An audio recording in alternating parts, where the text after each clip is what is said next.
This is recording 7, as it says on the screen. This is the 5th lecture on the nervous system. These final lectures, recording 6, 7, and 8, are going to be brief. This will probably be the longer of the 3. And the reason is because I'm pretty emotional when I talk about what I'm about to talk about, because it has to do with huge, significant discoveries in science.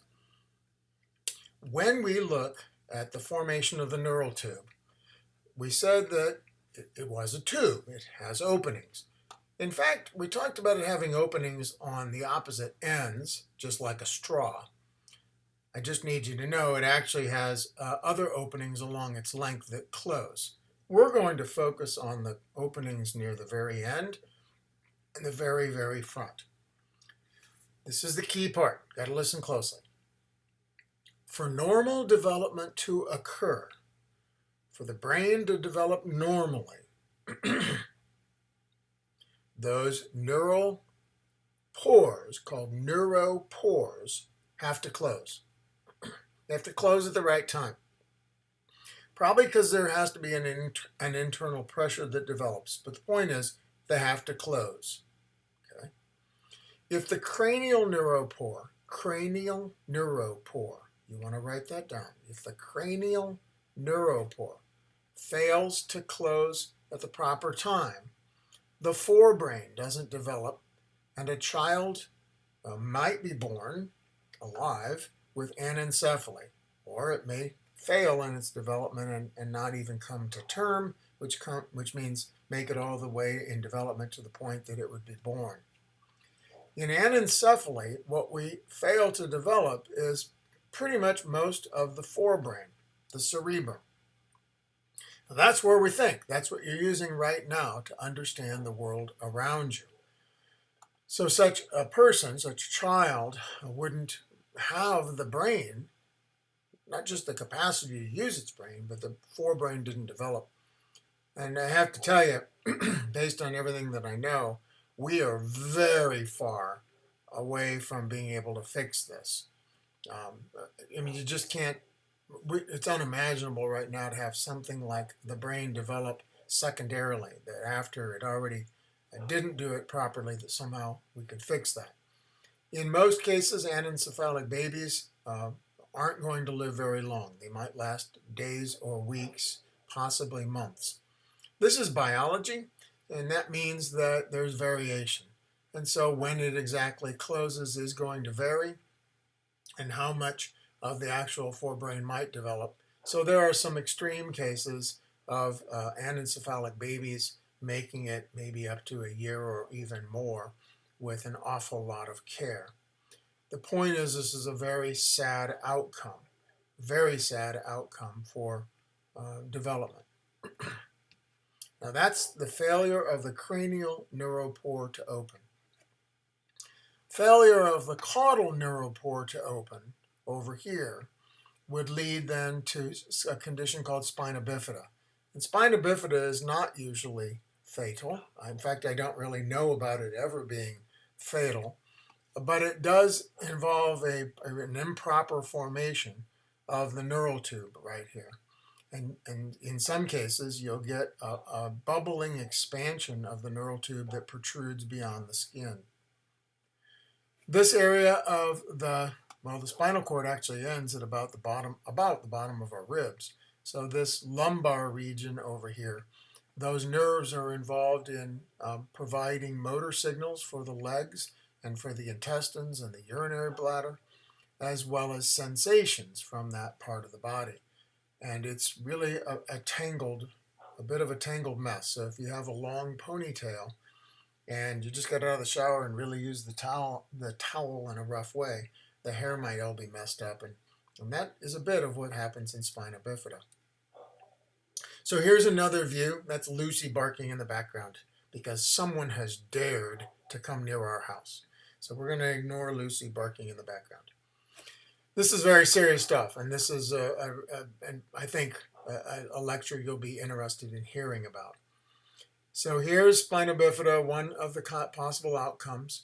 At this point, again, the spinal cord is ended, And these are just spinal nerves that continue off the back end of the spinal cord. We haven't really looked at this yet, but it's an analogy is made to a horse's tail, that we have the tail of a horse, and the tail actually ends, but the hair continues off the back end. And that's why I made the analogy to the hair. The name for this is actually cauda equina, which means horse's tail. So these are the nerves coming off the end of the spinal cord, and now they're coming up and they're not going to be going to the proper location. So this is what a newborn child might look like with spina bifida. Now I'm about to show you a medical photo. This is a photograph of a real child, a newborn baby, and this is what spina bifida might look like on at least this child. Why am I showing this to you? Well, many of you are going on into nursing or other branches of medicine, and the number of students that I've had anyway that have gone into nursing and then wanted to go on into pediatrics and being involved in the delivery of babies is very, very high. So let's use this as a chance to understand the difficulties that you will be helping with. So this is the newborn baby with spina bifida, and the baby's going to have trouble sensing and controlling most of its body on this back end. Now I said it wasn't fatal, not at all. But what it does mean is the motor control of the waist and the legs and feet are going to be a real challenge. And there's been a number of diseases like polio that lead to something like this. Here, probably an occupational therapist working with maybe engineers that have figured out how to make really good braces for the legs, arm braces for this beautiful child. And this child with spina bifida then is still able to walk and move around. And what I want you to think about and what I want to talk about for the next few minutes is helping people like this, addressing these kinds of problems. So certainly if you were the person that was able to make and adjust these kind of braces to help this child to walk and move about its environment, and if you made the leg braces down here, so you got adjustable crutches with a nice arm rest and good braces. Whoever did that, whoever designed this and then manufactured, and then the therapists that are helping the child adjust to this kind of mechanics, these kind of assists, those people must be really proud. I mean, think about it. Helping a child to move around in the world, especially when they have some special problems, those are unbelievable rewards. And some of you might be motivated to go into medicine to help in such situations. Here's another child, and here's another kind of accommodation, something that physical therapists, mostly occupational therapists, as I understand it, might have come up with here a wheeled system, so sort of skates. And this child pushes itself around. That would be useful on a very flat surface like this. So there's been lots of people trying to help children born with spina bifida. They must be very, very happy.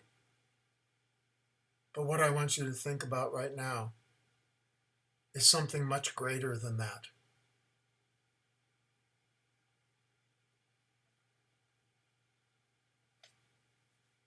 What if instead of helping a child live with spina bifida, what if you could spend a good part of your life helping to prevent spina bifida? Now, we cannot snap our fingers and have children like this suddenly not have spina bifida. But if we understand the science and the mechanisms, perhaps there's something we can do that will help to prevent future cases of spina bifida.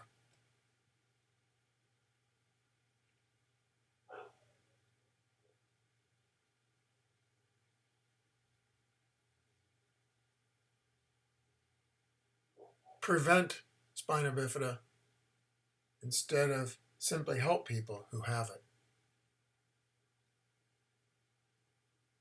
Folks, this is what we do in research. Outstanding discoveries. So many of my students have gone on and are doing research right now in so many different fields and making discoveries that change not just the next few years, but folks, really think about this.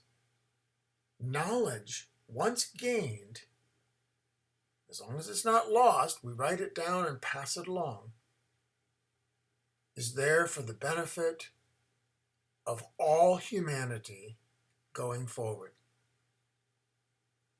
Once you learn something, you can help people forever, as long as we pass it along and properly use that information.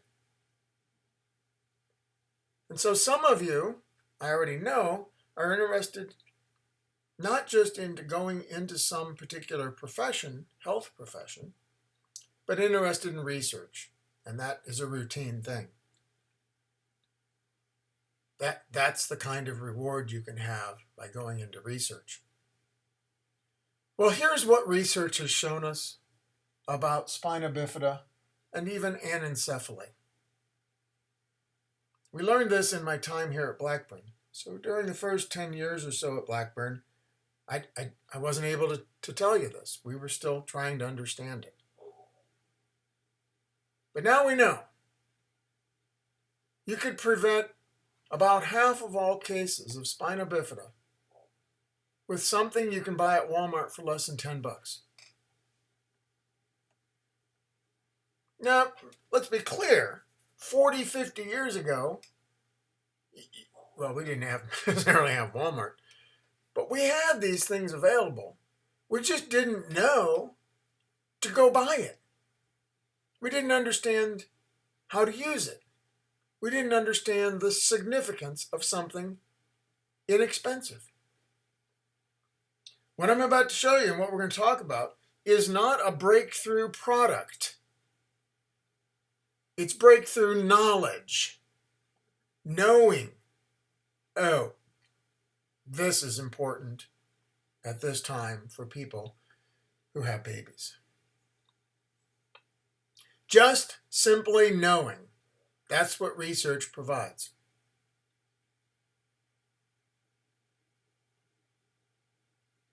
That's the answer. Folic acid. It's cheap. If you make your way over to Walmart on the shelves, it might be a fun little interesting thing to pick up and look at it.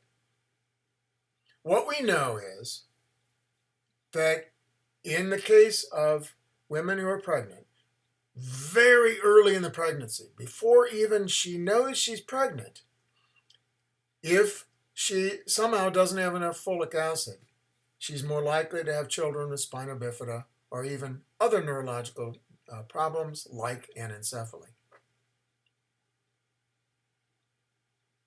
We don't know, by the way, whether or not women who have children with spina bifida simply didn't have an average amount of folic acid, or whether or not something special about their physiology and they needed extra. We didn't know. But what we do know now is giving all women extra folic acid so that when they become pregnant, they already have got the supplement that will be a benefit. And here are places where you normally get this vitamin. And notice down here, what is that? Yep, that's an orange. Some of you may have seen on an orange juice carton that it makes a claim. They certainly used to, and there's no reason that they should stop. They'll say on an orange juice carton that this product contains material or contains something known to prevent certain birth defects. That was the phrasing that was used. What they were referencing, I believe, was folic acid. They're drinking extra orange juice as a way to supplement.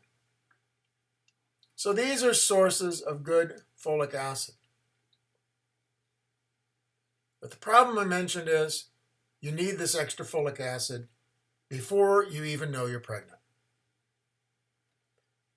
I might have mentioned before that part of being educated, part of learning broad information, is knowing that before you get pregnant, you go see a physician. If you're thinking of having a family, you go to the physician ahead of time. Why?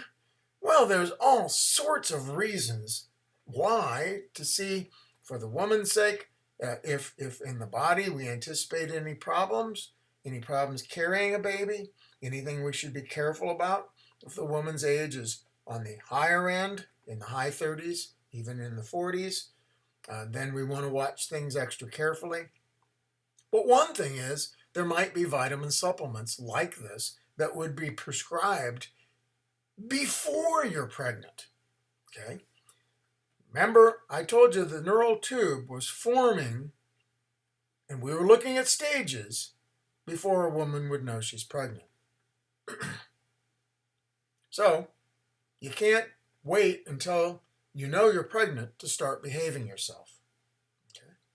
Now, that's true about a lot of other things too. Smoking and alcohol are real risk factors. There was a professor at Blackburn College named Dr. Jake Miller. Jake retired, I don't know, about 10 years ago. He came in when I came in and was an expert. Jake is no longer with us. He's since died. But he was an expert on fetal alcohol syndrome. And in fetal alcohol syndrome, a mother has consumed alcohol and it's affected the development of the nervous system. My advice is, and the best science shows, there is no safe level of alcohol consumption when you're pregnant. Okay? This is something you got to bear in mind. Simply, no alcohol. Okay? Smoking just as well. The chemistry of smoking and how it changes the blood chemistry of mom, well, that is going to pass through to the developing fetus. So the child, the developing fetus or embryo, is going to experience much of the problems related to a woman who's smoking. Well, how can we make sure that women have an adequate supply of folic acid across the United States, perhaps across the world, before they're pregnant? And this is where governments can come into effect. This is where governments can have regulations that help. Governments make sure that we have roads and highways and ports and fire departments and police departments and, thank goodness, inspectors of restaurants and health facilities. Our government is our government, by the way. It isn't this distant thing, it is us. And that's why you need to read and learn from good, reliable sources so that you understand what's going on and you can vote and you can interact with the people that represent you.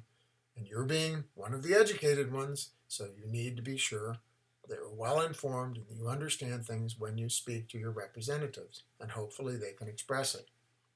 Well, many different people went to government officials and said, look, we have an idea. This was during the time that President Bill Clinton, a Democrat, was president. Democrats tend to like government programs to solve things or to help. If you know anyone over the age of 65, they have government-provided health insurance. It's called Medicare. So there's no question in the United States, what would it look like if we had government health insurance? We all do, and if you're over 65. Okay, so some of us, I advocate that instead of waiting to 65, we wait until you are born, and then when you're born, you have health insurance. A lot of people like to scare, I'm the Chief Health Professions Advisor. People like to scare you away from government-run programs, these horrible things. You don't want government-run health insurance. Well, just about everybody can't wait to get your government-run health insurance when you turn 65. So, what could the government do here to help out?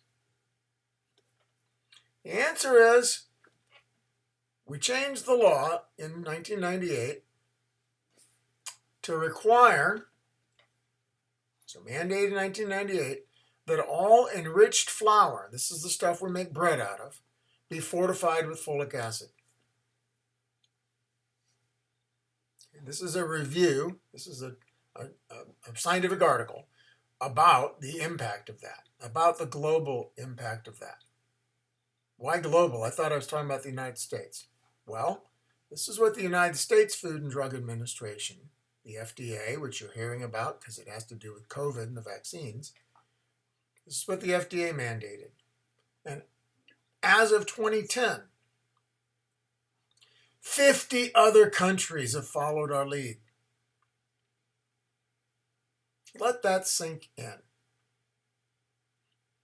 Researchers all around the world, but lots of them in the United States, suggested that adding folic acid to flour would be one way to help reduce the number of spina bifida cases.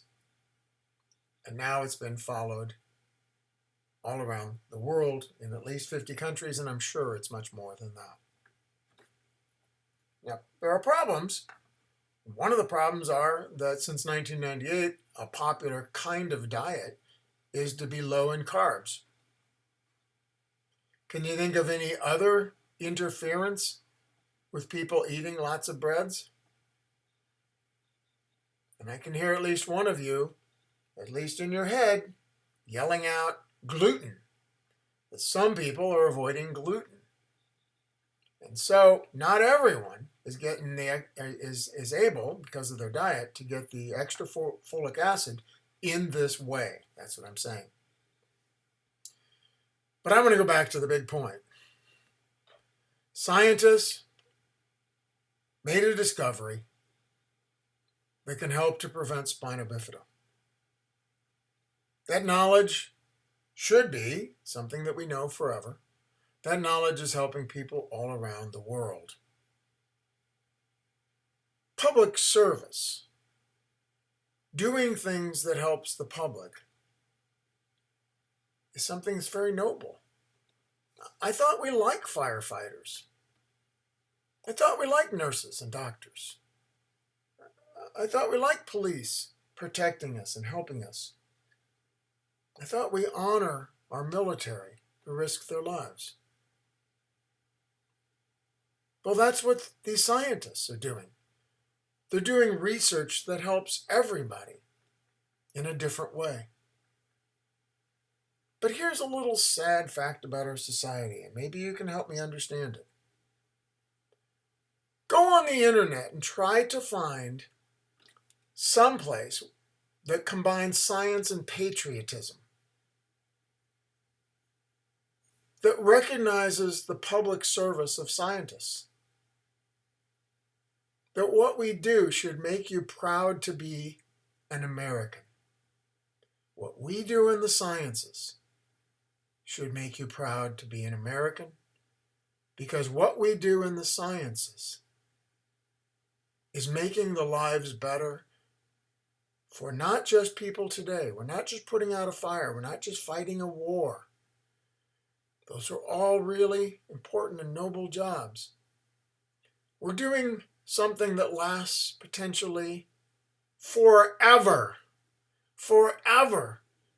Oh my gosh, how proud of the United States, how proud of the scientists, how proud of the scientific community in the United States you should be. And yet, I don't know. I don't see the two combined together. Well, did it work? Said 1998 was the mandate. So what's happened since? And here's a lot of data looking at simply a few years before and a few years after in the United States. This is the New England Journal of Medicine, a major medical journal in 2007, so looking backwards. And what you see is a drop, not quite by half. We're up here at near 1.6, and we're down here at not quite 0.8, which is half. So maybe a 40 to 45% drop. That's thousands of children who do not have spina bifida. Let that sink in. Here's another look, another source.